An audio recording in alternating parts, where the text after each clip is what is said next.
الحمد للہ رب العالمین، الصلاة والسلام علی رسول النبی الکریم وعلی آلہ واصحابہ اجمعین۔ الحمد للہ الحمد للہ الذی ہدانا لہذا وما کنا لنہتدی لولا ان ہدانا اللہ۔ رب اشرح لی صدری ویسر لی امری واحلل عقدۃ من لسانی یفقہوا قولی، آمین یا رب العالمین۔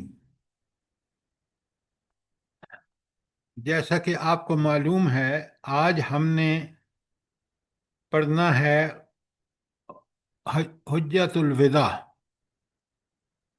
اچھا، اب آپ سے پہلے کئی سوال کروں گا تاکہ آپ اور میں سمجھ جائیں کہ ٹاپک کو پوری طرح کلیئرلی سمجھ جائیں۔ اچھا، آپ یہ مجھے بتائیں کہ یہ جو نبی کریم صلی اللہ علیہ وآلہ وسلم کا حجۃ الوداع ہے، یہ کون سی ہجری میں ہوا ہے؟ آپ نے پین پنسل 10 پاس رکھیے پلیز۔ 10 ہجری میں 10 ہجری میں ہاں، لکھیں 10 ہجری میں۔ اچھا، یہ مجھے بتائیں کہ مکہ تو فتح ہو گیا تھا 8 ہجری میں، رمضان 8 ہجری میں، تو نبی کریم صلی اللہ علیہ وسلم نے 10 ہجری میں کیوں حج کیا؟ حالانکہ 8 رمضان میں، تو پھر رمضان کے بعد 8 ہجری میں بھی حج تھا، 9 میں بھی حج تھا، لیکن آپ نے 2 سال حج کیوں نہیں کیا؟ کیا ربانی حکمت تھی؟ سر ثانی یہ تھی کہ 8 اس وقت ہجری میں تو مشرقین کے ساتھ ہوتے تھے تو مشرقین کے ساتھ حج نہیں کرنا تھا۔ میں نے جو آپ سے سوال کیا، مجھے اس کا جواب دیں۔ سر سر یہی غزوہ تبوک کی طرف روانہ ہے ہوئے تھے، نہیں کیا۔ کیا بات کر رہے ہیں آپ؟ حج دیکھیں، وہ آپ کہہ سکتے ہیں سر 9 لیکن ہجری میں اللہ ہاں، تعالیٰ کی طرف سے سورہ توبہ میں احکامات آئے تھے کہ یہ ہوئی نا بات، یہ اس ہوئی نا بات۔ خانہ کعبہ کو، ہاں، مکہ کو مشرکوں لیکن سے پاک کر دیں۔ لیکن آپ بالکل بات ٹھیک جی، کہہ رہے ہیں۔ تو 10 میں پھر آپ نے کیا۔ نہیں تو پھر 9 ہجری میں ابو کیوں نہیں بکر حج کیا؟ صدیق تھے۔ جی وہ مجھے یہ مت بتائیں کون گیا۔ میں نے آپ سے سوال کیا کہ کیا وجوہات تھیں کہ نبی کریم صلی اللہ علیہ وآلہ وسلم نے، حالانکہ مکہ فتح کر لیا 8 ہجری رمضان میں، رمضان کا بھی حج، اس کے بعد رمضان کے بعد حج ہوتا ہے، 9 کا بھی حج، اور 2 سال نہیں کیا، تیسرے سال 10 ہجری میں حج کیا؟ وجوہات بتائیں۔ ڈاکٹر صاحب، آپ نے کچھ چیزیں ٹھیک بتائی ہیں کہ جی سورۃ جی جی توبہ۔ سر، جی سر، وہ جب بالکل سب پاک ہو گیا ہر چیز سے، مشرکوں سے، تو پھر آپ نے حج کیا۔ اب ابو بکر صدیق تھے 9 ہجری میں۔ پھر وہی بات، سوال کا سر جواب ٹو یہ دی پوائنٹ نہیں دے رہے آپ۔ سر سر یہ وہ اللہ تعالیٰ اصل کی میں طرف سے اللہ نیٹ تعالیٰ آف کی ہو گیا طرف تھا۔ سے حکم آیا تھا کہ مشرکین مکہ جتنے تھے ان سے حرم کو پاک کر دیا جائے، اور آپ نے ان سب کو ایک ٹائم دیا تھا غالباً 4 مہینے کا، کہ یہ سب یہاں سے نکل جائیں، اور اس کے بعد پھر یہ مکہ کو مکمل طور پر اسلام کے لیے نہیں، ایک محفوظ۔ یہ بات ساری ٹھیک نہیں ہے، پارشلی ٹھیک ہے، اور جو سمجھتا ہے کہ میرا ٹھیک جواب ہے۔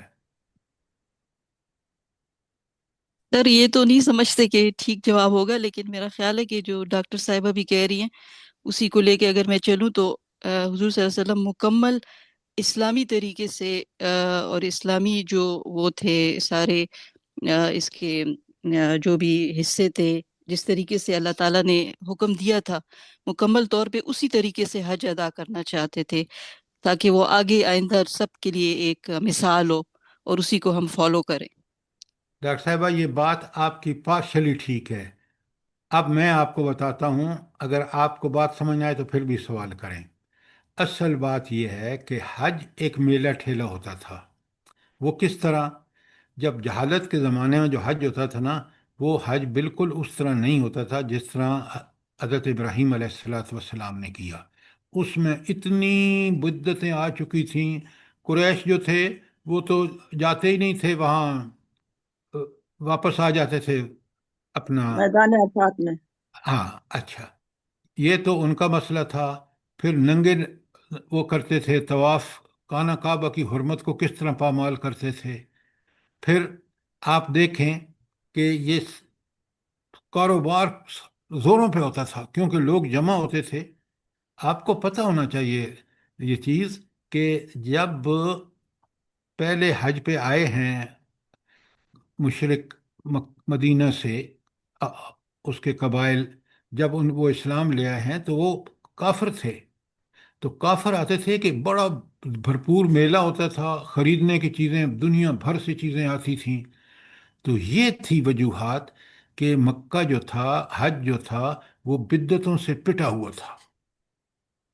لہذا سب سے پہلے، اب میں نے نوٹ کیا ہے کہ مجھے اور آپ کو سورہ توبہ پڑھنی چاہیے. تو میری رائے یہ ہے آپ سے کہ آپ اس پہ بتائیں مجھے کہ ہم سب سے پہلے سورۃ بقرہ پڑھنے سے پہلے سورۃ توبہ پڑھیں. تو اب آپ کو اندازہ ہو گیا کہ بالکل آپ نے ٹھیک ہے کہ سورۃ توبہ میں بتایا ہے کہ پھر پہلے سب سے پہلے مشرکین، پھر اس کے آپ کے اہل کتاب، سب کو پہلے سیٹل کیا تاکہ رستہ پوری طرح اسلامی طریقے پر حج ہو، جس سے آپ نے بتایا کہ اس سے بعد پھر لوگ اسی طرح حج کریں. اب جواب سمجھ آ گیا کہ نہیں آیا آپ کو؟ جی سر. اچھا، نمبر ایک. نمبر دو، یہ تجویز کیسی ہے کہ ہم نے، آپ نے، سب نے، جس نے بھی سورہ پڑھی ہے، آپ 9 نمبر سورہ قرآن میں، سورہ توبہ. سورہ توبہ، آپ نے پوری طرح سیرت کے ساتھ اس کو نہیں سمجھا. یہ میں بات صحیح کہہ رہا ہوں؟ جی سر. تو تو آپ یہ بتائیں کہ کیا ہمیں سورہ پہلے، سب سے پہلے، کیونکہ یہ تازہ تازہ ہے سارا کچھ، فتح مکہ، فتح حنین، فتح طائف، پھر تبوک وغیرہ، تو ہم اسی کو پہلے، جو 129 آیات پر مشتمل سورہ ہے، اس سورہ کو پہلے پڑھیں. کیا خیال ہے آپ کا؟ جی جی سر، سر، جی بالکل صحیح سر، ہے. سورۃ توبہ شروع کر دیں. ٹھیک ہے سر، یہ بہتر ہے. ہاں، بہتر اس لیے انشاءاللہ. کہ ہمیں چیزیں سمجھنے کے لیے ایک سیکوینس بنانا ہوگا. جی جی سر. اچھا، اب پہلا تو آپ کا سوال پتہ چل گیا کہ کیوں حج نبی کریم صلی اللہ علیہ وسلم نے 2 سال ڈیلے کیا. اور پھر جب مزید ہم پڑھیں گے سورہ توبہ تو آپ کو پوری طرح سمجھ آ جائے گا. اچھا، دوسرا سوال میرا یہ ہے کہ یہ عام الوفود کیا ہے؟ عام سال کو کہتے ہیں وفود، وفد کی جمع ہے، یعنی پورے مکے، مدینہ اور اطراف سے سارے قبائل فتح مکہ کے بعد کہاں پہنچ رہے ہیں؟ مدینہ شریف. مدینہ پہنچ رہے ہیں. کیوں پہنچ رہے ہیں؟ مقصد کیا ہے؟ سر، اسلام لانے کے لیے. اسلام قبول کرنے کے نصر، لیے. اذا نصر اللہ فتح ورائت الناس یہ يدخلون في سب دين. باتیں آپ کو یاد ہیں. میرا سوال اور ہے. سوال کا جواب یہ ہے کہ اب مکہ فتح ہونے کے بعد قبائل نے یہ پوری طرح سمجھ لیا کہ نبی کریم صلی اللہ علیہ وسلم کا کوئی مقابلہ نہیں کر سکتا. جب قریش نے اتنی لمبی شکستیں کھائی ہیں، اور جب آپ نے دیکھا کہ خیبر میں یہودیوں کا بھی قلعہ کما ہو گیا، تو اب قبائل کو اچھی طرح اندازہ ہو گیا کہ جس ہستی نے، وہ جو مکہ سے نکلی تھی ہجرت کے وقت بے یار و مددگار، اس نے پورے عرب کو فتح کر لیا. اور قبائل بالکل سمجھ چکے تھے کہ اب، اور بالکل نبی کریم صلی اللہ علیہ وسلم کو اس دین کو غالب کرنے کے لیے ان سے جنگیں کرنی تھیں. تو انہوں نے جنگ سے پہلے فٹافٹ کئی وفود آئے. اب میں آپ کو پڑھاؤں گا نہیں، وہ آپ سارے پڑھیں گے. ان وفود نے آ کر مدینہ میں نبی کریم صلی اللہ علیہ وسلم کو سے بیعت کر لی، کچھ نے اسلام قبول کر لیا وغیرہ وغیرہ. اور باقی قرآن نے، آپ جب سورۃ توبہ پڑھیں گے تو قرآن نے مشرکین کو تو وہاں سے نکال باہر کیا حدود حرم سے. اور پھر اس کے بعد قرآن نے ان سے بھی سیٹلمنٹ کر لی کہ یہودی اگر رہیں گے، پہلے تو حرم میں نہیں رہیں گے، حرم کے بعد رہیں گے، اور اگر وہاں رہیں گے تو پھر ان کو جزیہ دینا ہوگا، اور وہ چھوٹے بن کے رہیں گے. وہ کبھی اس کی ایسی پوزیشن ان کو نہیں دی جائے گی جس میں اسلام کے نفاذ کا مسئلہ ہو. یہ باتیں سب سمجھ رہے ہیں آپ کے نہیں سمجھ رہے؟ جی تو سر. آج اسلام کا نفاذ اس لیے مشکل ہے کہ ہم نے مائنارٹیز کو وہ پوزیشنیں دے رکھی ہیں. آپ کے جج جو ہیں، کیونکہ آپ کو پتہ ہے کہ یہاں ہندو بھی جج رہے ہیں. وجہ اسلام نافذ نہیں تھا، لہذا سب سے پہلا جو آپ کا کمانڈر ان چیف تھا وہ گورا تھا، انگریز تھا. جنرل اور گریسی. جی جی بالکل. اور آج بھی آپ ڈکٹیشن لے رہے ہیں یہود و نصارہ سے، جبکہ مومن ہونے کا تک پہلا کام یہ ہے کہ ہمارے اوپر نافذ ہوگا تو قرآن و سنت، اور اس کے برخلاف کوئی چیز نہیں ہو سکتی. خاص کر پاکستان کی پوزیشن بالکل مختلف ہے دوسری دنیا کے نام و نہاد اسلامی ممالک سے. کیوں؟ یہ ملک بنایا ہی اس لیے گیا تھا کہ اس میں قرآن و سنت نافذ ہوگا. اور جی یہ سر. سارا ملک اس مدینے کی ریاست کے مماثل ہوگا، جو ریاست جو ہے آپ کی مکہ، ساری مدینہ کی ریاست تھی، جس کے نبی کریم صلی اللہ علیہ وسلم اور خلفائے راشدین جن کے زمانے میں قرآن نافذ رہا، اس جیسا یہاں ماحول ہوگا. کوئی سوال جی آپ کا؟ جی سر، ہونا تو ایسے ہی چاہیے تھا، لیکن بنانے والے 1 سال بعد فوت ہو گئے اور پیچھے سارے چور ڈاکو. یہ باتیں آپ کی بالکل ٹھیک ہیں، لیکن مجھے اور آپ کو قرآن کے طالب علم کی حیثیت سے یہ ساری چیزیں بالکل کرسٹل کلیئر ہونی چاہیے. اچھا، اب آپ کو پتہ ہے کہ ساری ہاں حنین کے بعد، اور پھر فتح حنین سے طائف جڑا ہوا ہے، دونوں فتح حنین اور طائف. اور اس کے بعد جو یہ دونوں شوال 8 ہجری میں ہوئے ہیں. کون سے؟ رمضان، فتح مکہ 8 رمضان کو ہوا ہے، اگلا مہینہ شوال کا ہے. نبی کریم صلی اللہ علیہ وسلم وہاں سے مکے سے تشریف لے گئے حنین، اور حنین کے بعد طائف. تو یہ شوال 8 ہجری میں دونوں کور ہوئے. اور پھر تبوک 9 ہجری میں. آپ صلی اللہ علیہ وسلم کی عمر کتنی ہے جب 9 ہجری میں؟ 63 سال. تو آپ نے 30,000 کا لشکر لے کے گئے، کیونکہ آپ کو خبریں مل رہی تھیں، میں نے آپ کو پڑھا چکا ہوں. نوٹس بنائیں خدا کے لیے، اور نوٹس بنانے کا بہترین طریقہ یہ ہے کہ کتاب کو دوبارہ پڑھیں، اپنے نوٹس کو اپڈیٹ کریں، تاکہ یہ نوٹس پھر آپ اپنے بچوں کو، گھر والوں کو کے کام آئیں. کیوں کہ کتابیں پڑھنا کسی کا بس کا اس وقت بات ہوتی ہے جب آپ پورے ذوق اور شوق سے سمجھتے ہیں کہ مجھے اس پوری تفصیل کو سمجھنا چاہیے، پھر کتاب ضروری ہے. اچھا، اب آج جو ہمارا ٹاپک ہے وہ ہے حجت الوداع. کچھ چیزیں آپ کو میں نے کوشچن مارک کے طور پر بتا دی ہیں، اور آخری بات جو ہے وہ یہ ہے کہ جب ہم سورہ توبہ پڑھیں گے اس کے فوراً بعد، تو بلکہ میرا خیال ہے کل پرسوں سے شروع ہو جائے گی، آپ بھی توبہ پڑھیں، اور اس سیرت کو جو ہم نے پڑھا ہے اس کے ساتھ ریلیٹ کر کے پڑھیں، تاکہ ہمیں سورہ توبہ بھی ٹھیک سمجھ آ جائے. بات کلیئر ہے کہ نہیں؟ جی سر. الحمدللہ. جی سر، جزاک اللہ خیر. ان چیزوں کو اچھی طرح نوٹ کریں. قرآن ہم سے اسی لیے، ورنہ قرآن کی تعلیمات بالکل عین فطرت کے مطابق ہے. آپ میں سے جو قرآن سمجھ کے پڑھتے ہیں وہ میرے ساتھ ایگری کریں گے کہ قرآن کے علاوہ کوئی طرز زندگی جس میں قرآن کا عمل دخل کم سے کم ہو، وہ جہالت، کفر، اور بری طرح انسان دنیا میں بھی ناکام ہوتا ہے. جیسے آپ دیکھ لے ہیں، کفر کبھی دنیا میں کامیاب نہیں ہوا. وقتی طور پہ اس کو فتوحات حاصل ہوئیں، لیکن جب اس کے نظام، باطل نظام کی بات ہوئی، تو قرآن صاف کہتا ہے ظہر الفساد فی البر والبحر، فساد خشکی اور تری میں بھر گیا. آپ کو سب سے بڑی مثال خود آپ کا اپنا ملک ہے. جو کچھ ہو رہا ہے، جو کچھ ہو چکا ہے، اس کے نتیجے میں ہم کتنے کمزور ہو گئے ہیں. حالانکہ میں نے آپ کو بتایا ہے کہ میں نے سوائے جاپان اور چین کے پوری دنیا کو دیکھا، سمجھا، قرآن کے نقطہ نظر سے وہاں رہ کے دیکھا ہے. کہ اللہ نے اس کتاب کے اندر مومنین کے لیے اگر وہ تقاضے پورے کریں تو ذلت اور پستی کا سامنا کبھی ہو ہی نہیں سکتا۔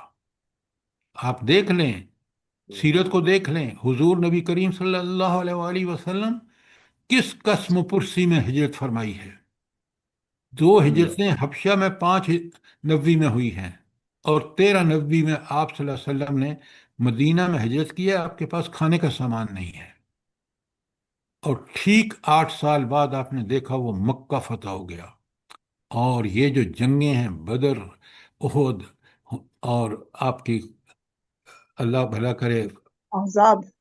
احزاب، پھر تینوں قبیلوں کو کس طرح نکالا، کل میں نے بڑی تفصیل سے آپ کے سامنے رکھا ہے۔ اور وہ چارٹ دیکھ کے مجھے آج بتا دیں کہ دنیا میں کبھی کسی جرنیل نے یہ کچھ حاصل کیا ہو جو اللہ کے رسول صلی اللہ علیہ وآلہ وسلم نے حاصل کیا۔ جی سر، ناممکن ہے۔ ناممکن ہے، بالکل آپ نے ٹھیک فرمایا ڈاکٹر صاحبہ۔ اچھا، اب میں آپ کے سامنے حجت الوداع رکھوں گا۔ اب آپ پہلی بات تو جیسے میں نے آپ کو بتائی ہے کہ آپ کو پتہ ہونا چاہیے کہ نبی کریم صلی اللہ علیہ وسلم نے 2 سال حج کو ڈیلے کیوں کیا، حالانکہ مکہ فتح ہو چکا تھا 8 ہجری میں، آپ نے 10 ہجری میں حج کیا۔ اور اب ہمیں پتہ چل گیا کہ وہ جو حج پہلے ہوتا تھا کافروں کے زمانے میں، اس میں اتنی بڑی بدعتیں تھیں، اور وہ اتنا ہٹ چکا تھا حضرت ابراہیم علیہ السلام کے حج سے کہ وہ حج اب بالکل وہ حج نہیں رہا تھا۔ وہاں سب سے پڑا تو بزنس کے سٹال لگتے تھے، کافر دنیا بھر سے وہاں آتے تھے، خاص کر عرب علاقوں سے بڑے کافروں بہترین مارکیٹس وہاں حج پہ لگتی تھی۔ لہٰذا اب آپ دیکھیں گے کہ سب سے پہلے حضور نبی کریم صلی اللہ علیہ وسلم نے، جب ہم مزید سورہ پڑھیں گے توبہ، تو آپ کو پوری طرح سمجھ آ جائے گا کہ آپ صلی اللہ علیہ وسلم نے سب سے پہلے تو، آپ کو اچھی طرح پتہ ہونا چاہیے کہ عام الوفود جو تھا، جس میں سارے قبیلوں کے بارے میں ڈیٹیل آپ کی کتاب میں بھی موجود ہے، میں نے دوسری کتابوں میں دیکھی، اس سے بھی زیادہ قبائل آئے ہیں۔ تو جب انہوں نے اسلام قبول کر لیا تو اس کا مطلب ہے کہ اب اسلام بحیثیت نظام زندگی پورے جزیرۃ العرب میں نافذ تھا۔ یہ کمال کی بات ہے۔ اور آج دنیا میں مجھے بتائیں کوئی ملک ایک بھی بتا دیں جس میں اسلام نافذ ہو، ایک بھی بتا دیں، کوئی کوئی بھی نہیں نہیں۔ ہے۔ ایک بھی نہیں۔ جی، آپ دیکھیں سعودی عرب میں جو رہے سے نشانات تھے ان کو بھی مٹانے کی کوشش ہو رہی ہے، اور آپ اور میں اچھی طرح سمجھ لیں کہ یہ دنیا کا اینڈ ہو رہا ہے۔ آپ اگر باب الفتن میں جائیں احادیث کی کتابوں میں، تو حضور نبی کریم صلی اللہ علیہ وآلہ وسلم نے یہ پوری چیزیں ہماری سامنے رکھ دی تھیں کہ یہ ہوگا، اور عین وہی ساری نشانیاں آج موجود ہیں۔ اس لیے میرے اور آپ کے لیے انتہائی ضروری ہے کہ ہم اس دور فتن میں اپنے آپ کو قرآن و سنت کی اتباع میں لگا دیں، ورنہ بہت برا انجام ہونے والا ہے۔ یہ وہ فتنہ ہے دجالی تہذیب آج جوبن پر ہے۔ دجال کے آنے کا کب آتا ہے اللہ کو پتہ ہے، لیکن مجھے اور آپ کو اس فتنے سے، جس فتنے سے ہر نبی نے اپنی امت کو آگاہ کیا، ہمیں بہت کیئرفل رہنا ہوگا، اور اس سے بچنے کا طریقہ صرف اور صرف قرآن و سنت سے چمٹ جانا ہے۔ کوئی سوال یہاں تک؟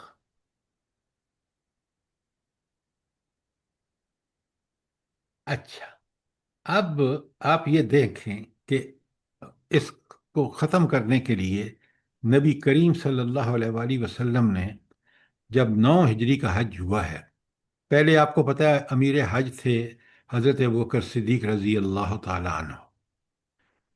اس کے بعد جب صورت نازل ہوئی، اور اس کے بعد آپ صلی اللہ علیہ وسلم نے، کیونکہ حج واز دی بیسٹ پلیس، سب سے بہترین جگہ تھی کہ پوری دنیا میں پیغام پہنچ جاتا تھا، کیوں کہ وہاں کافر کونے کونے سے آئے ہوتے تھے کاروبار کے لیے، اور پتہ نہیں کس کس کے لیے.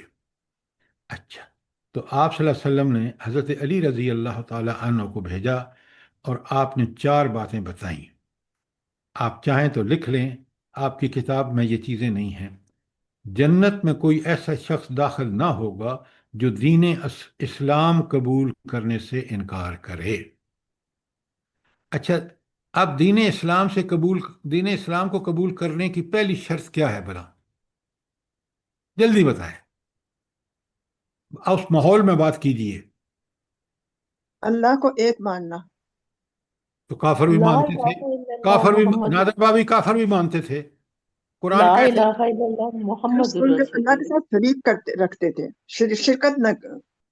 آپ نہیں سمجھ رہے بات کو، اس پرسپیکٹو میں سمجھیے، وہاں جا کے سمجھیے.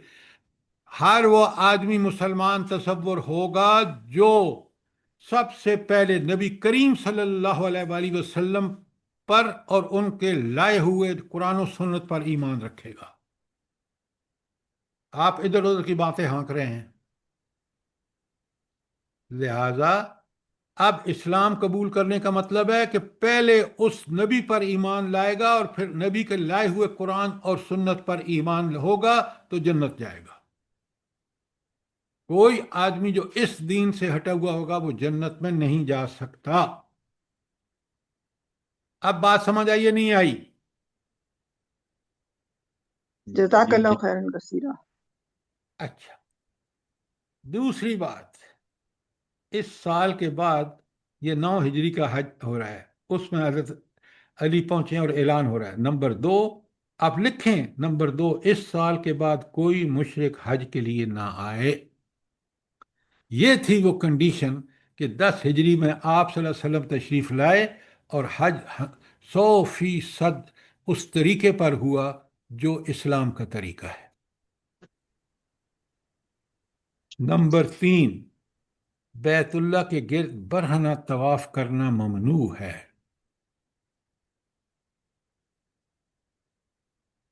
ام عبداللہ سمجھ رہی ہیں آپ کہ نہیں سمجھ رہی؟ جی جی سر جی. الحمدللہ. جزاک اللہ خیرن کثیرہ. بیت اللہ کے گرد برہنہ طواف کرنا ممنوع ہوگا. اور آخری بات کہ مشرکوں کی جڑ کاٹنے کے لیے جن لوگوں کے ساتھ رسول اللہ صلی اللہ علیہ وسلم کا معاہدہ باقی ہے، یعنی جو نقض عہد کے مرتکب نہیں ہوئے. نقض عہد کا مطلب کیا ہے؟ جلدی بتائیں. جی وہ جو میثاق عہد کیے کو ہوتے توڑنا. ہیں جن لوگوں نے عہد کو توڑ دینے سے. نقض عہد کا مطلب ہے عہد کو توڑنا. اور سب سے پہلا عہد کو توڑا تھا بنی بکر نے، جنہوں نے بنو خزایا کو، جن کا معاہدہ تھا نبی کریم صلی اللہ علیہ وسلم سے حلیف کا، ان کو انہوں نے قتل و غارت میں مدد کی تھی. تو سب سے پہلے تو ایک بات بڑی یقین آپ سمجھ لیں اچھی طرح، یہ آج کی دنیا میں کیا منافقت ہے کہ آپ جس قوم سے آپ کا معاہدہ ہے، اگر وہ معاہدے کی پابندی کر رہی ہے تو ٹھیک، آپ پوری کرنا آپ کا فرض ہے کیونکہ یہ متقین کا کام ہے. لیکن اگر وہ بدعہدی کر رہا ہے اور آپ بھی بدعہدی کر رہے ہیں اور سمجھا جا رہا ہے کہ معاہدہ برقرار ہے، یہ بالکل اسلام کے خلاف ہے. جب کوئی کافر قوم آپ کا معاہدہ توڑے، آپ کو علی الاعلان اس کو بتانا چاہیے کہ اب معاہدہ ختم اور آپ اس کے خلاف ایکشن لیں. یہ بات اچھی طرح نوٹ کر لیں. اگر کوئی سوال ہے تو پوچھ لیں.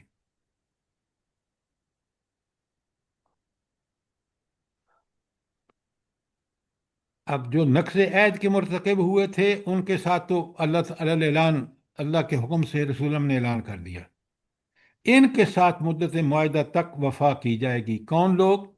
جو اس نقض عہد کے مرتکب نہیں ہوئے. ان تک صرف کب تک پوری ہوں گے؟ جب تک ان سے عہد ہے کہ اس سال کا ہے جو بھی ہے. اس کے بعد کوئی معاہدہ مشرکوں سے نہیں ہوگا. یہ 4.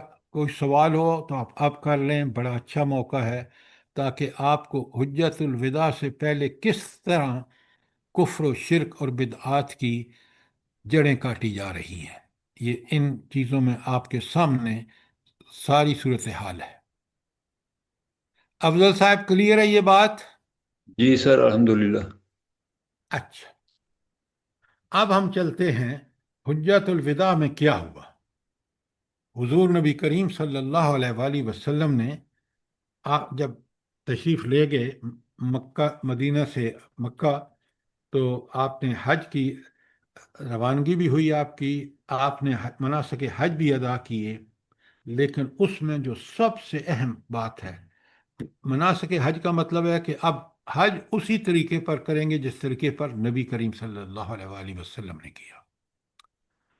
وہ اللہ کے حکم کے عین مطابق تھا، کیونکہ رسول اللہ صلی اللہ علیہ وسلم کا عمل ہمیشہ بالکل اس کے مطابق ہوتا ہے. کوئی عمل ہو، نماز، روزہ، حج، زکوٰۃ، سب وہ بالکل وہی طریقہ ہوتا ہے جو طریقہ خود اللہ تعالیٰ چاہتے ہیں. اسی لیے نبی کی بعثت ہوتی ہے کہ وہ لوگوں کو اللہ نے جو کتاب میں اصول بتائے ہیں ان پر عمل کر کے دکھا دے، اور اللہ اسی عمل کو قبول فرمائیں گے جو عمل رسول اللہ صلی اللہ علیہ وآلہ وسلم کی سنت کے مطابق ہوگا. اب بات سمجھ آ گئی؟ لہذا اس حج میں 1 لاکھ سے زائد افراد نے شرکت کی. اتنے بڑے مجمع تک آواز نہیں پہنچ سکتی تھی، لہذا ربیہ بن امیہ بن خلف کو کچھ فاصلے پر کھڑا کیا. آپ جو فرماتے تھے ربیہ اس کو بلند آواز سے لوگوں کے سامنے دہراتے تھے. حضور کا مکمل خطبہ اس وقت قلم بند نہیں ہوا، اس کے مختلف حصے لوگوں کے حافظے میں محفوظ رہ گئے اور انہی روایت سے وہ کتب حدیث میں نقل ہوئے. اس روایت کو جمع کر کے خطبے کے بنیادی نکات اخذ کیے جا سکتے ہیں. اب جو کتاب مجھے ملی ہے جس میں یہ تفصیل سے نکات ہیں، وہ ہے، کتاب کا نام ہے حیات امی، حیات رسول امی، حیات لکھیں رسول امی، اور اس کے ایڈیٹر ہیں خالد مسعود صاحب. کوئی سوال یہاں تک؟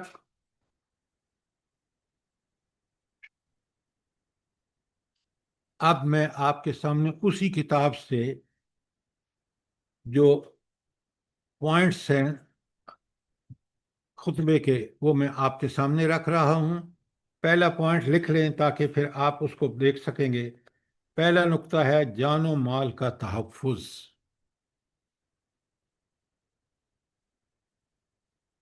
اچھا، اس کی کیا اہمیت ہے جان و مال کے تحفظ کی؟ اب سر آپ امن امان کے میں پہلا نقطہ یہی ہے، جان و مال کی حفاظت ہو تو سکون ہوگا، نہیں، امن ہوگا. معاشرتی سکون بھی ہوگا، معاشی سکون بھی ہوگا ڈاکٹر صاحبہ، سیاسی سکون بھی ہوگا. جی تو یہ سر، دیکھیں نا، آپ کے ملک میں انویسٹر کیوں نہیں آ رہے؟ یہ جو اسی آپ میں وجہ سے کہ پلیز، یہ روز جو دھماکے ہو رہے ہیں، یہ جو لا لیسنس ہے، یہ جو عدالتوں میں آپ نے بٹھائے ہوئے ہیں جج جو رشوتیں دے کے آپ کو جو مرضی کرا لیں، یا حکومت جو چاہے کرا لے، تو یہ وہ چیزیں ہیں جو اگر امن و امان ان سے قائم نہیں ہو سکتا. اب سنیں، پہلے نقطہ آپ نے لکھ لیا، اب ذرا سنتے جائیں. جب لوگ خاموش ہو کر متوجہ ہو گئے تو آپ نے مجمع سے سوال کیا، یہ کون سا مہینہ ہے؟ لوگوں نے جواب دیا، یہ ذوالحجہ کا محترم مہینہ ہے.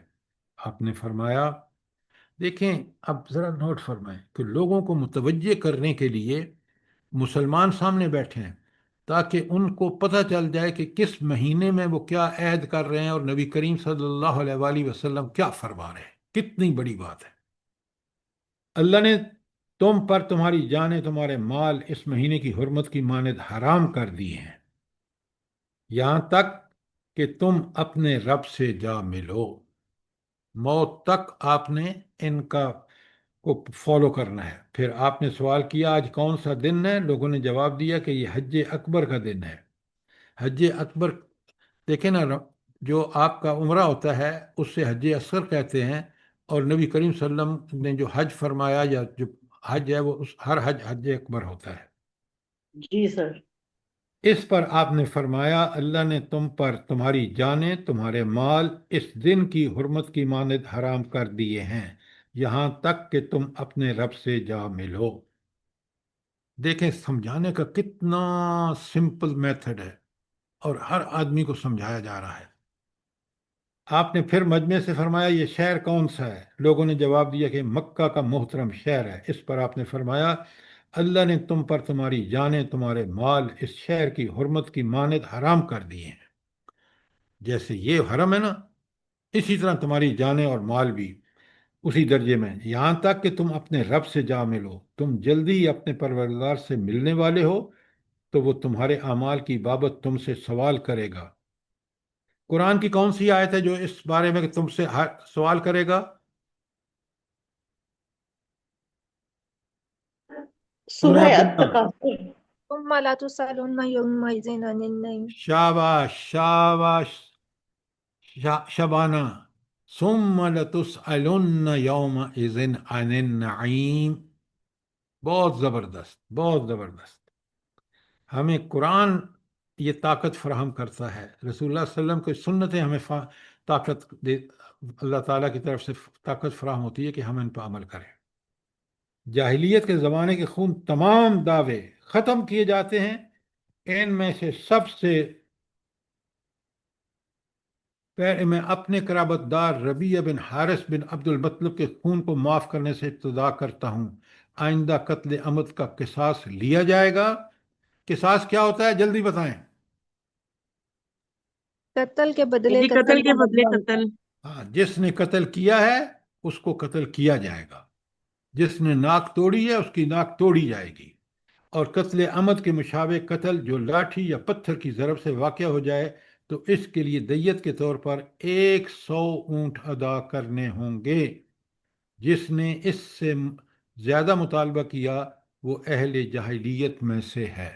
اب دیت بھی فکس ہو گئی، 100 اونٹ۔ جس شخص کے پاس کوئی امانت ہو تو وہ اس کے حقدار کو ادا کرے جس نے اس کو امین بنایا، اور تمام سود ختم کر دیا گیا۔ البتہ تم اپنے اصل زر کے حقدار ہو، نہ تم کسی پر ظلم کرو، نہ تمہاری حق تلفی کی جائے، یہ اللہ کا فیصلہ ہے۔ سود کا چلن اب نہیں ہوگا، لہٰذا میں سب سے پہلے عباس بن عبد المطلب کا تمام تر سود کا عدم قرار دیتا ہوں۔ سر ایک منٹ، سر آپ نے یہ نوٹس بھیجنے ہیں یا لکھوائیں گے؟ تو پھر ذرا پوائنٹ لکھ رہے تھے ہم۔ میں آپ سے گزارش کرتا ہوں کہ میں کتاب کا فوٹو سب کو بھیج دوں گا اور آپ اس کو کتاب کو خرید لیں۔ بڑی پیاری کتاب ہے، ٹو دی پوائنٹ لکھی ہوئی ہے۔ سیرت کی کم از کم 2-3 کتابیں، یہ کتاب کمال کی کتاب ہے۔ میں نے کئی کتابیں دیکھیں سیرت کے، میرے پاس ڈھیروں کتابیں ہیں، سب سے بہتر مجھے اسی میں ملے ہیں جو میں آپ کے سامنے پر۔ تو ارم صاحبہ میں آپ کو فوٹو بھیج دوں گا، کتاب آپ لے لیں، بہت عمدہ کتاب ہے۔ جزاک اللہ سر۔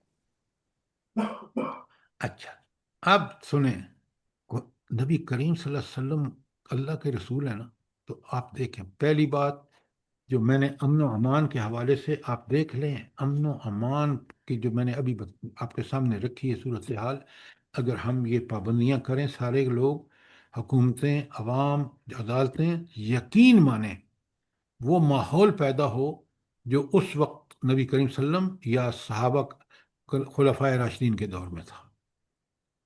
بالکل اب سر ایسے ہی ہے۔ دوسری بات، لوگ ڈنڈی مارتے ہیں عورتوں کے حقوق کے بارے میں، کیوں؟ وہ کمزور ہوتی ہیں۔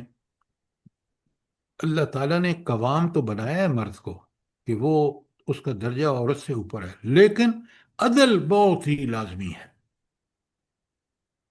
تو اس میں بھی بیویوں کے ساتھ لوگ بڑے ان کے حقوق مارتے ہیں۔ تو حضور فرماتے ہیں نمبر 2 لکھیں، بیویوں کے حقوق۔ پہلا آپ کو میں نے لکھوایا ہے کہ جان و مال کا تحفظ، دوسرا بیویوں کے حقوق۔ اے لوگو ذرا غور فرمائیں، تمہاری بیویوں پر ایک حق تمہارا ہے اور تم پر ایک حق اپنی بیویوں کا۔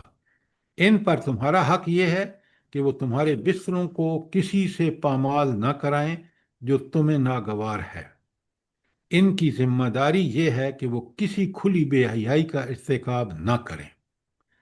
اگر وہ ایسا کریں تو اللہ نے تمہیں اجازت دی ہے کہ انہیں خوابگاہوں میں اپنے سے الگ کر دو، اور تم ان کو ایسی بدنی سزا بھی دے سکتے ہو جو بدن پر نشان نہ چھوڑے۔ تب اگر وہ باز رہیں تو ان کو دستور کے مطابق کھانے اور پہناوے کا حق حاصل ہے۔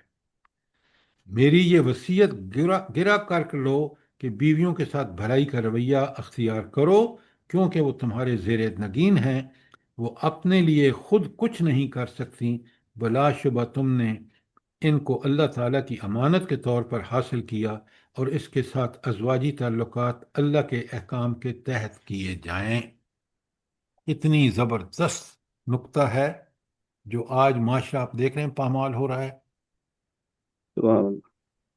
آپ نوٹ فرمائیں، میں نے مغرب میں دیکھا ہے، اور آپ میں سے جو لوگ گئے ہیں انہوں نے بھی دیکھا ہے، کہ وہاں نہ عورت بیوی ہے، اور نہ میاں جو ہے، مرد جو ہے، نہ وہ پورا اس طریقے پہ، کیونکہ آپ دیکھیں کہ اگر یہ آپ بیویوں کے، تو آپ کا گھر امن و سکون کا گہوارہ بن جائے گا، اور آپ میں سے جو میاں اور بیوی دونوں اللہ تعالیٰ کے احکامات کے مطابق عمل کرتے ہیں، وہ خود، ان کا گھر، ان کی اولاد بہترین پرورش کا آپ ان کے لیے سامان کر رہے ہیں۔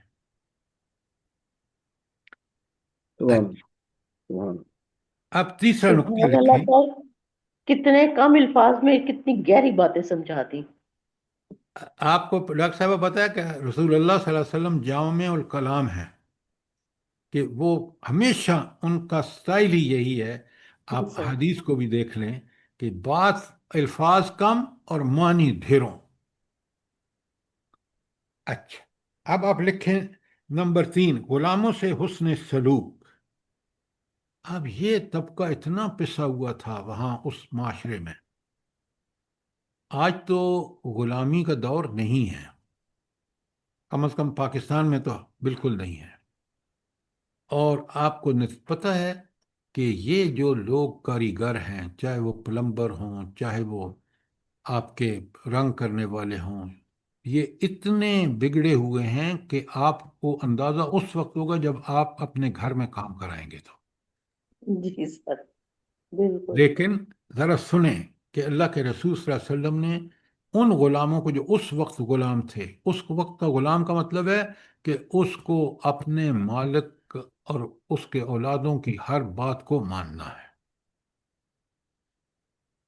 کبھی آپ دیکھیں، کبھی آپ سوچیں کہ ان غلاموں کی اولاد نے کیا کیا عہدے ملے ہیں ان کو، کیوں؟ نبی کریم صلی اللہ علیہ وسلم نے وہ ماحول پیدا کیا کہ یہ بھی انسانی زندگی بسر کر سکے۔ ان میں سے تو اکثر جو ہیں وہ محدثین اور بڑے بڑے علماء ہیں۔ اب سنیں فرمان نبی صلی اللہ علیہ وسلم، دیکھو غلاموں کا خیال رکھو، اپنے غلاموں کو توجہ دو، اس کو اسی کھانے سے کھلاؤ جو خود کھاتے ہو، اور ویسا ہی لباس پہنا دو جیسا خود پہنتے ہو۔ لوگوں، میری بات کو اچھی طرح سمجھ لو، کیونکہ میں نے پیغام پہنچا دیا۔ اب بتائیں، اگر یہ ایکویلٹی آپ دے دیتے ہیں اپنے غلاموں کو کہ جو خود کھاؤ وہ ان کو بھی کھلاؤ، جو خود پہنو ان کو بھی پہناؤ، اب آپ دیکھیں کہ آقا اور غلام میں بہت تھوڑا فرق رہ گیا ہے۔ آج آپ کو پتہ ہے، یہ جو ہم نے یہ فوج کا نظام بتا رہا ہوں، کہ وہ جو سپاہی ڈیوپیوٹ ہوتا ہے نا کسی کے ساتھ گھر کا کام کرنے کے لیے، ان سے آپ پوچھ لیں، بیگمات وہ کام کراتی ہیں جو اس کے کرنے کا ہرگز نہیں ہے۔ کھانا وہی دینا، پہناوا وہ دینا تو دور کی بات ہے، کام کے حوالے سے بھی، اور اس کو انسان بھی نہیں سمجھا جاتا۔ یہ نمبر 3 تھا۔ نمبر 4 لکھیں، کتاب و سنت۔ یہ اصل بہت بڑا میسج ہے۔ کتاب و سنت کے حوالے سے فرمایا، اے لوگو، شیطان اس بات سے مایوس ہو چکا کہ تمہاری اس سرزمین پر آئندہ کبھی اس کی عبادت کی جائے گی۔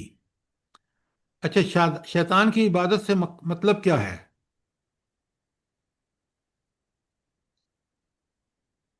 آپ اچھی طرح جانتے ہیں کہ سجدہ، رکوع، سجود تو کوئی عبادت کا ایک حصہ ہے، وہ تو شیطان کو کوئی کرتا ہی نہیں تھا، پہلے بھی کافر نہیں کرتے تھے۔ کافر اصل میں شیطان کی اطاعت کرتے ہیں، جیسے آج مسلمان کر رہے ہیں۔ تو اس لیے حضور فرما رہے ہیں کہ اب شیطان کی پیروی تو کوئی نہیں کرے گا، اطاعت کوئی نہیں کرے گا، لیکن وہ اس بات پر بھی قانع ہو چکا ہے کہ عبادت کے سوا تم جن اعمال کو حقیر سمجھتے ہو انہی میں اس کی ہدایت کی جائے، لہذا اپنے دین کے معاملے میں چوکنے رہنا۔ بڑی اہم بات ہے۔ آج ہم چوکنے نہیں ہیں نا، تو ہم کیا کر رہے ہیں؟ کبھی شیطان کے پیچھے، کبھی طاغوت کے پیچھے، کبھی اپنی خواہشات کے پیچھے۔ تو یہ مسلمانوں کے لیے کتنا بڑا جملہ ہے کہ اپنے دین کے معاملے میں چوکنے رہنا۔ اب چوکنا رہنے کا مطلب کیا ہے؟ یہاں ذرا مجھے بتائیں، سوال کا جواب دیں۔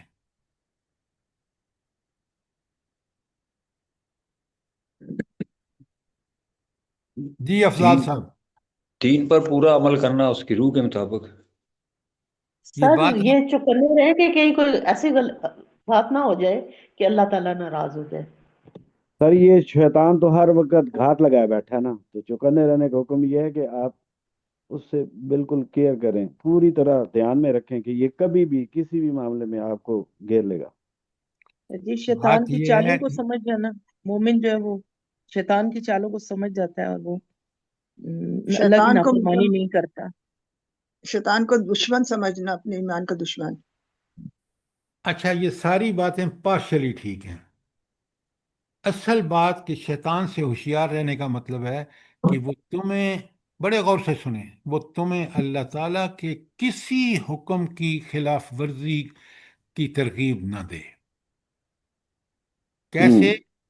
آج آپ دیکھ رہے ہیں کہ مسلمان کس طرح شیطان کے چنگل، اور شیطان قرآن میں 9 دفعہ ہے، عدو مبین، کھلا ہوا دشمن ہے، جس نے چیلنج کیا اللہ تعالیٰ کو کہ میں اس انسانوں کو ذرا مجھے موقع تو دے، اور اللہ نے اس کو موقع دے دیا۔ ہمارا امتحان ہے کہ اس نے کہا میں ان سب کو جہنم میں لے جاؤں گا۔ اللہ نے کہا میں نے تو آزادی دے دی ہے، اور ان کو قرآن بھی نازل کر دیا ہے، نبی صلی اللہ علیہ وسلم کو بھی بھیج دیا ہے قیامت تک کے لیے۔ اب اگر تو بھی اس کی خلاف ورزی کرے گا، میں اس کو جہنم میں پھینکوں گا تمہارے سمیت۔ لہذا ہر معاملے میں، ہر جگہ اور ہر وقت، سوائے اللہ تعالیٰ کے حکم اور رسول اللہ صلی اللہ علیہ وسلم کی اطاعت کے، کسی اور کی بات نہ مانی جائے، چاہے وہ خواہش نفس ہو، چاہے دشمن شیطان ہو، عدو مبین ہو، یا چاہے طاغوت ہو، چاہے کوئی بھی ہو۔ یہ ہے اس کا صحیح مفہوم۔ کوئی سوال یہاں تک؟ جی سر، اللہ تعالیٰ نے فرمایا نا کہ میرے بندوں پہ تیرا زور نہیں چلے گا، آپ عبادی۔ صاحبہ ذرا میرے بندوں کو بھی تو بتائیں نا، میرے بندے کون سے ہیں جو میرے جی سر غلام وہی ہیں؟ ہے ڈاکٹر صاحبہ نہیں، وہی اس طرح بات مت کیا کریں، کھول کے بتائیں اللہ تاکہ یہ تعالیٰ لوگ کی، سارے سمجھیں، بڑے غور سے جو سنیں۔ اللہ تعالیٰ کی اور رسول صلی اللہ علیہ وسلم کی اطاعت کرتے ہیں۔ صرف لفظ اطاعت نہیں، سارے انبیاء آئے کہ عبادت کا مفہوم ہے تم چاہے سجدہ، رکوع، سجود، ساری تمہاری جو پرست پوجا ہے، تمہاری اطاعت جو ہے، تمہاری بندگی غلامی جو ہے، وہ ساری کی ساری صرف اللہ کے لیے ہونی چاہیے۔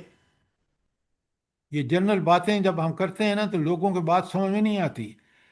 بات یہ ہے کہ انسان زندگی کا کوئی عمل ہو، عقیدہ ہو، علم ہو، اس کی فکر ہو، یہ تو فکر سے متعلق ہے۔ اب آ جائیے عمل، عبادات ہوں، معاملات ہوں، حقوق کی ادائیگی ہو، اللہ کی، سب چیزوں میں صرف اور صرف اللہ اور اس کے رسول کی اطاعت اور اتباع ضروری ہے۔ سر جی یہ سب سے بہترین لفظ جو ہے نا کہ غلامی، اس رب کی غلامی کرے جیسے ہمیں چاہیے کہ اس نے ہمیں پیدا راج کیا۔ صاحبہ، غلامی اس دور کی غلامی کی بات ہو رہی ہے، آج کے دور میں کوئی غلام نہیں ہے۔ بے آپ شک۔ ذرا ماسی سے یا آپ کے گھر کے نوکر سے، ڈرائیور سے کہیں نا یہ کام کر دو، وہ کہتا ہے میری ڈرائیوری میری کام ہے۔ جی یہ میرا کام نہیں ہے، میں نے یہی کام کرنا. تو اس لیے یہاں ان تینوں معنوں کو سامنے رکھ کے اطاعت، غلامی اور پرستش پوجا، یہ صرف اور صرف اللہ کے لیے، ورنہ شرک ہوگا اگر کسی اور کے لیے یہ چیزیں اللہ کو چھوڑ کر کی جائیں. بے شک، جزاک اللہ. اچھا، تو حضور فرماتے ہیں لہذا اپنے دین کے معاملے میں شیطان سے چوکنے رہنا، میں تمہارے درمیان ایک واضح چیز چھوڑ رہا ہوں. اللہ اکبر، بڑے غور سے دیکھیں، اس کو اگر تم مضبوطی سے تھامے رکھو گے تو کبھی گمراہ نہیں ہوگے. وہ کیا ہے؟ یہ اللہ تعالیٰ کی کتاب اور اس کے نبی کی سنت ہے. اے لوگو میری بات غور سے سنو اور خوب اچھی طرح سمجھ لو.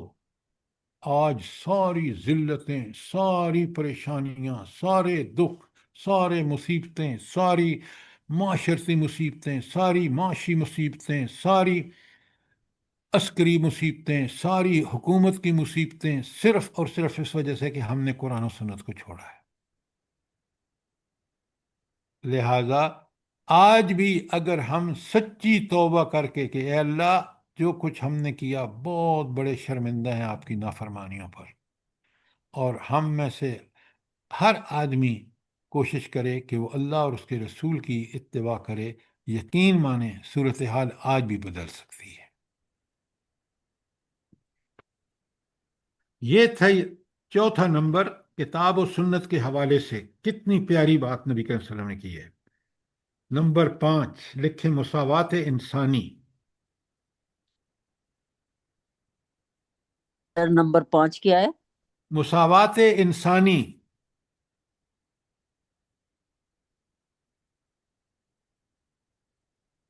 اب آپ دیکھ لیں، خدا کے لیے اس کو سمجھیں، دین کا کمال سمجھیں. نافذ کرنے والے رسول اللہ صلی اللہ علیہ وسلم اور خلفائے راشدین کو سمجھیں. حضرت علی رضی اللہ تعالی عنہ خود پیش ہوتے ہیں عدالت میں. حضرت عمر پیش ہوتے ہیں تو جج کھڑا ہو جاتا ہے، اسے کہتے ہیں یہ تم نے پہلی غلطی کی ہے کہ میں تو مجرم کی حیثیت سے پیش ہوا ہوں، تم کھڑے کیوں ہوئے ہو؟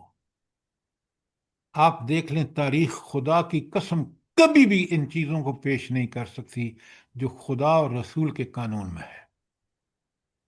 جس نے اس کی، اور آج اپنے ملک میں دیکھیں استثناء. جی سر. اللہ اکبر. اور قرآن کے ساتھ حافظ صاحب کیا کھلواڑ کر رہے ہیں، ذرا نوٹ فرمائیں. مذاق. مذاق بھی ڈاکٹر صاحب ایسا ویسا نہیں ہے. آپ کیوں نہیں سمجھتے؟ میری ایک بات سنیں، آپ کو قرآن میں کتنا ریپیٹیشن ملتی ہے حضرت موسیٰ علیہ السلام اور فرعون لعین کی. وہ صرف یہ بتانے کے لیے کہ دیکھو اس چیز دنیا میں اور آخرت کا کنٹرول اللہ کل شین قدیر کے پاس ہے. کس طرح اس کو بتا دیا، اس کے جو وہ تھے پیشین گوئی کرنے والے نجومی کے، ایک بنی اسرائیل کا بچہ تمہاری تباہی کا باعث بنے گا.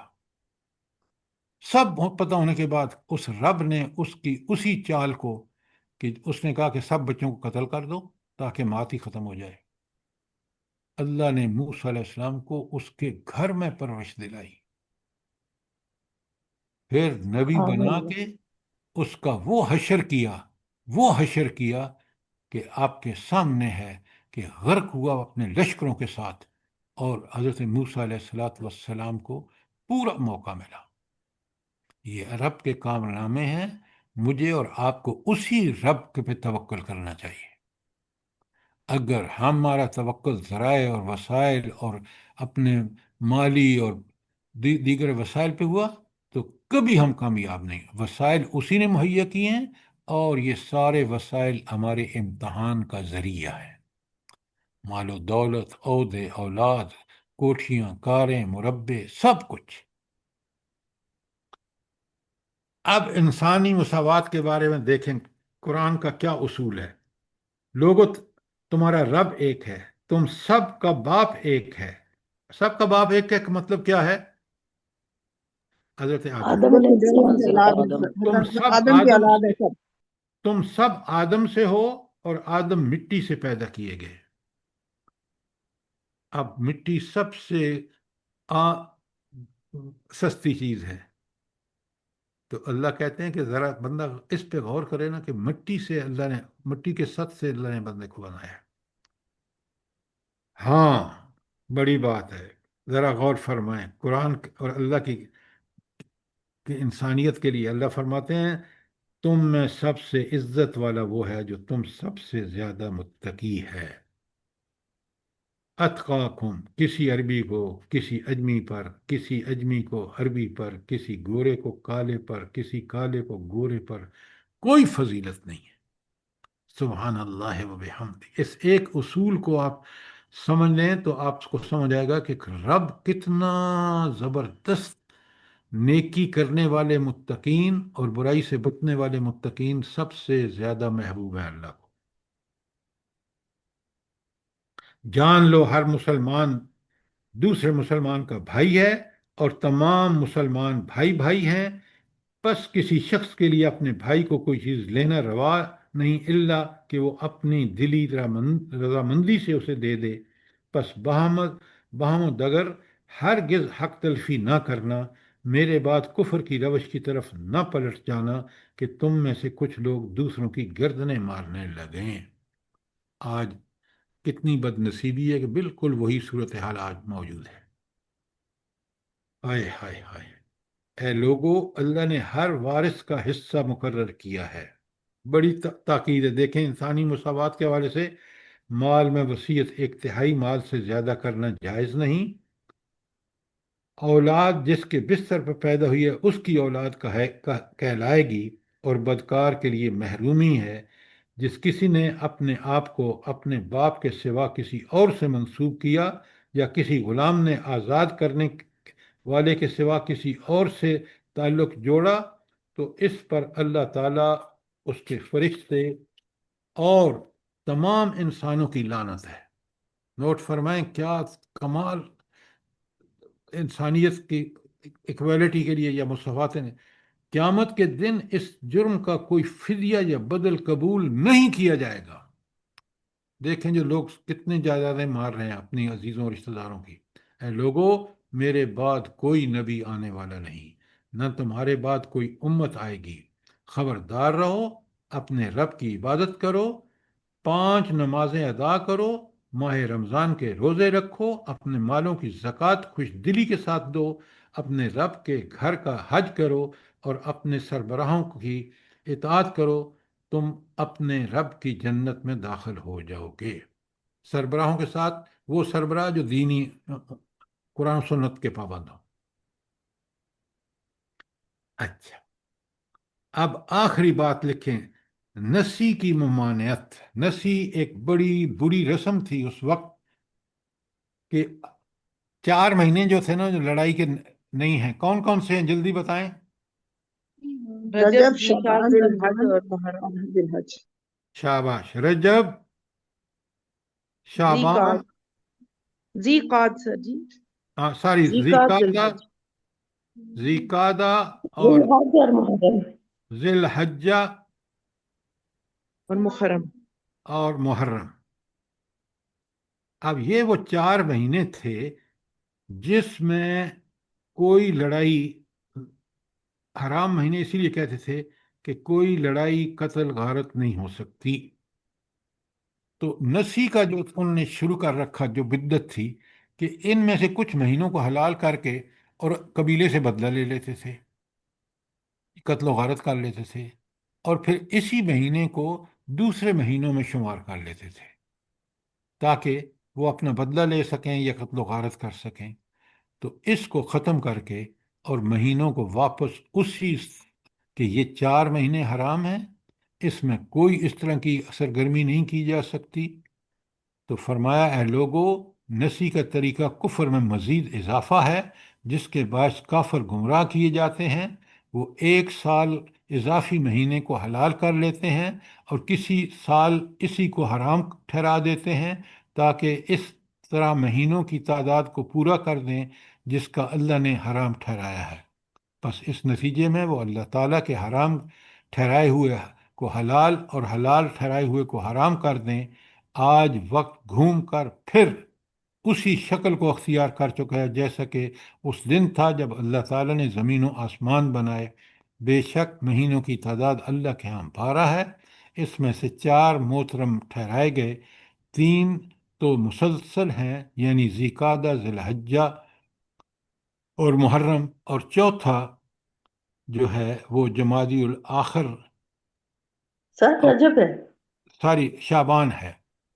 رجب سر رجب ہے۔ زبان سے پہلے جب ہے اچھا جی ٹھیک ہے۔ اس کے بعد سر جی، سر جی جی ایک چیز اگر آپ اجازت دیں تو بتا دیں جی حکم حکم۔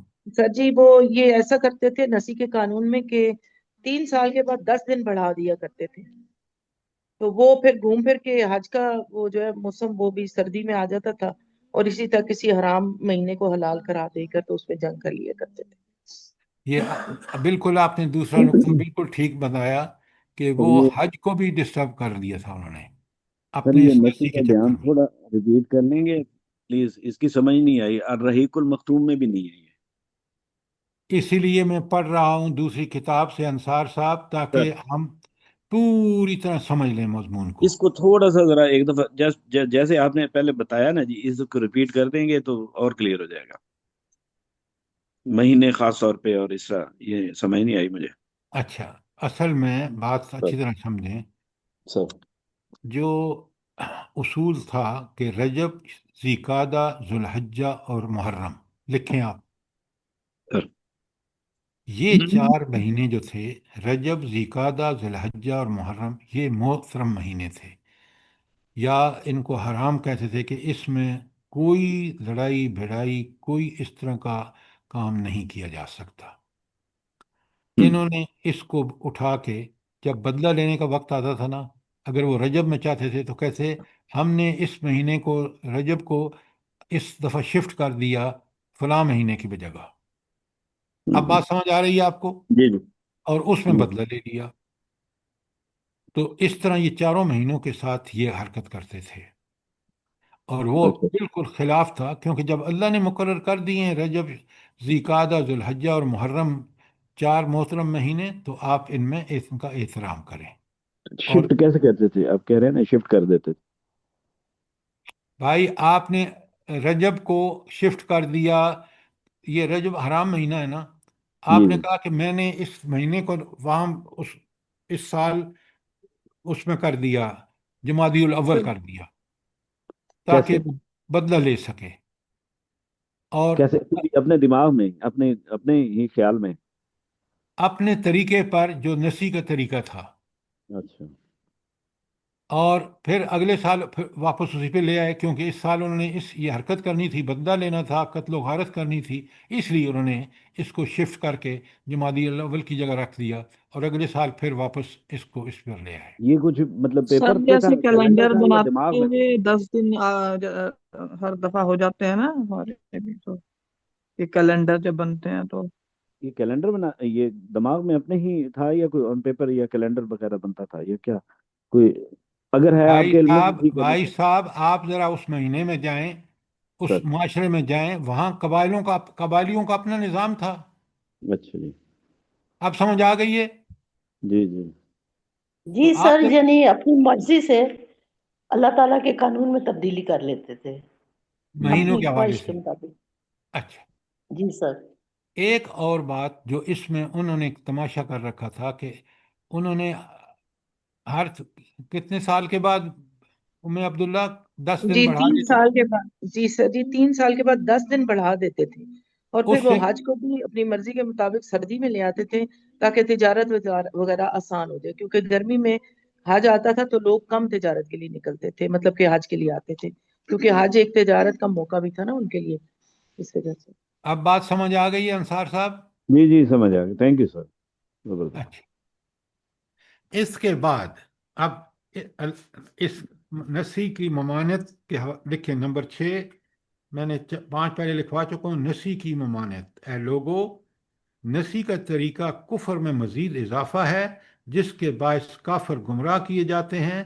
وہ ایک سال اضافی مہینے کو حلال کر لیتے ہیں اور کسی سال اسی کو حرام ٹھہرا دیتے ہیں تاکہ اس طرح مہینوں کی اس تعداد کو پورا کر دیں جس کو اللہ تعالیٰ نے حرام ٹھہرایا ہے۔ پس اس کے نتیجے میں وہ اللہ تعالیٰ کے حرام ٹھہرائے ہوئے کو حلال اور حلال ٹھہرائے ہوئے کو حرام قرار دیں۔ ہاں، آج وقت گھوم پھر کر اسی شکل کو اختیار کر چکا ہے جیسا کہ اس دن تھا، یعنی اللہ کا سابقہ قانون نافذ ہو گیا۔ جب اللہ تعالیٰ نے زمین و آسمان بنائے، بے شک مہینوں کی تعداد اللہ کے ہاں 12 ہے اور اس میں 4 محترم ٹھہرائے گئے ہیں جن کا رجب، ذی القعدہ، ذی الحجہ اور محرم ہے۔ اس کے بعد رسول اللہ صلی اللہ علیہ وسلم نے کہا، میرے رب، کیا میں نے پیغام پہنچا دیا؟ وہ گواہی لی لوگوں سے۔ اس پر مجمع سے آواز آئی، ہاں اے اللہ کے رسول صلی اللہ علیہ وسلم، آپ نے پیغام پہنچا دیا۔ اس پر رسول اللہ علیہ وسلم نے کہا، اے لوگو، خود گواہ رہے، تم خود گواہ رہو۔ پھر آپ نے مجمع کو مخاطب کر کے فرمایا، تم لوگوں سے میرے بارے میں سوال کیا جائے گا تو اس کا جواب دو گے۔ لوگوں نے جواب دیا، ہم گواہی دیں گے کہ آپ نے پیغام پہنچانے کا حق ادا کیا، امت کی خیرخواہی کی، تاریکی کا پردہ چاک کر دیا اور امانت اس طرح ادا کی جس طرح اس کے ادا کرنے کا حق تھا۔ اس پر آپ نے فرمایا، اے اللہ تعالیٰ گواہ رہیو، اے اللہ گواہ رہیو، اے اللہ گواہ رہیو۔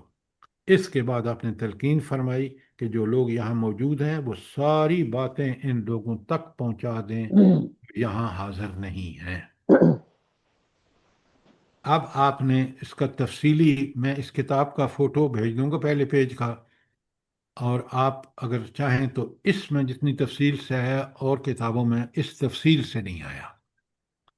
لہٰذا آج ہم نے، کل کا لیکچر بہت امپورٹنٹ ہے کہ پورے غزوات کا تبصرہ تھا۔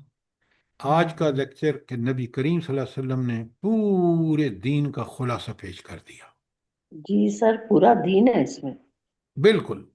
تو لہٰذا آپ اور میں ان کو پڑھیں، سمجھیں، لوگوں کو بھی بتائیں تاکہ اویئرنیس ہو کہ اسلام کے بغیر کوئی انقلاب جو ہے وہ، اگر اسلام کے بغیر ہوگا تو وہ جہالت، گمراہی ہوگی، اور اسلام اگر پورے کا پورا نافذ ہوگا، ادخلوا فی السلم کافہ، پورے کے پورے دین میں داخل ہو جاؤ۔ کیوں؟ اگر تم کوئی بھی رسم رواج لوگے ہندوؤں سے، گوروں سے، یہود و نصارہ سے، وہ اللہ کے دین کے خلاف ہے۔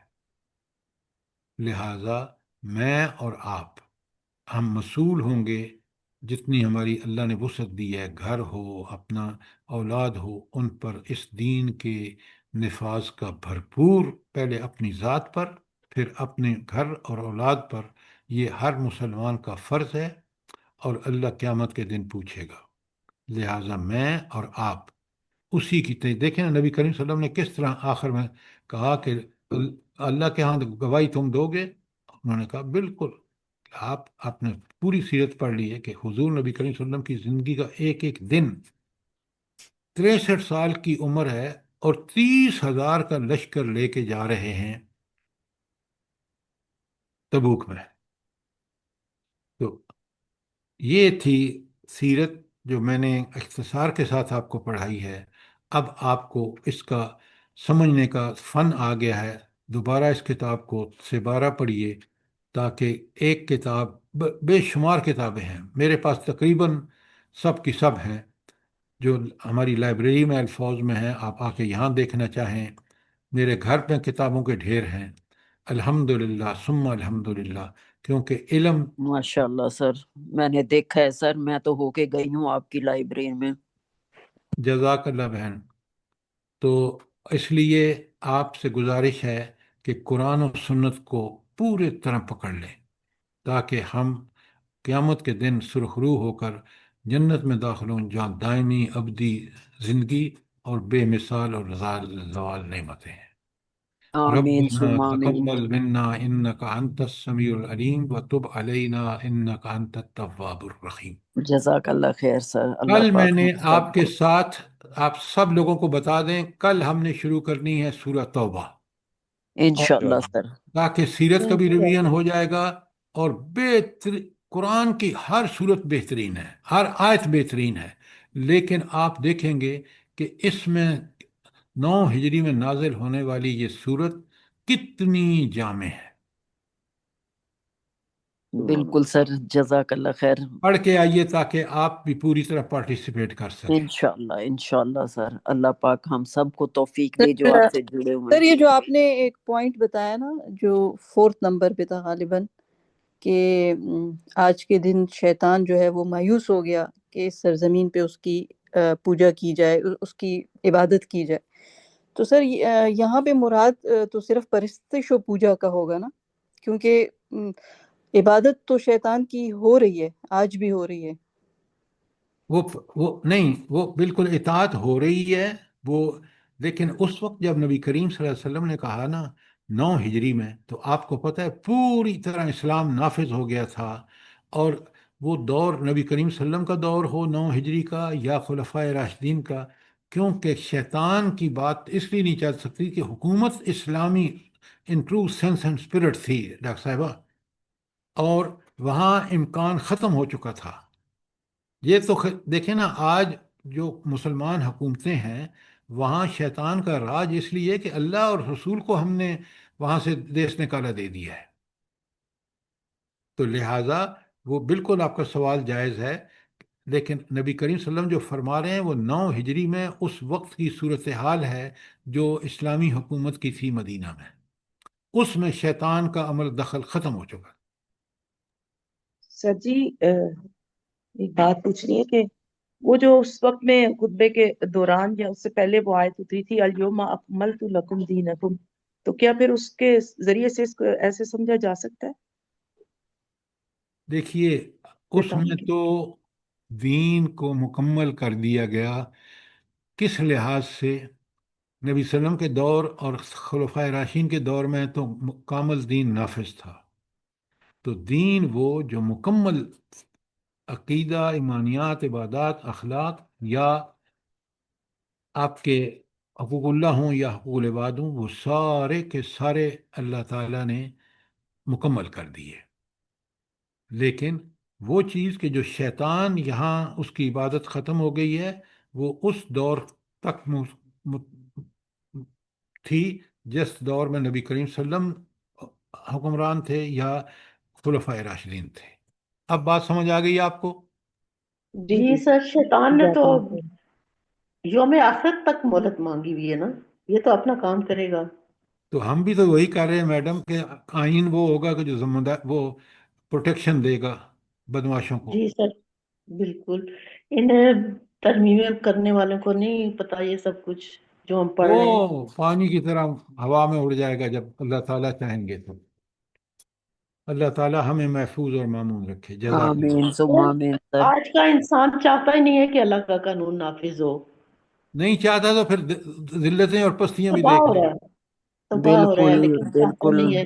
کسی نے کہا تھا یہ ظالمانہ سزائیں ہیں قصاص والی، یہ ہمارے ربنا حکمرانوں میں سے کسی نے کہا ربنا تھا. تقبل منا انك انت السميع العليم وتب علينا انك انت التواب الرحيم. آمین ثم آمین. جزاک اللہ خیر سر. اللہ پاک ہم سب کو ہدایت کے راستے پہ چلنے کی توفیق دے جو آپ سے جڑے ہوئے ہیں، اور ہم لوگوں کی اولادوں کو، تمام دنیا کے مسلمانوں کو جو بیمار ہیں ان کے لیے اللہ پاک اپنا رحم کرم کرے، اور جو چلے آمین گئے ان کو بخش آمین دے ثم بس. آمین. جزاک اور اللہ. ہم لوگوں کی دعاؤں کو قبول فرما لے، ہم لوگوں کے سجدوں کو قبول فرما لے، ہم لوگوں کی آمین کوتاہیوں کو معاف کرتے پروردگار. آمین. آمین.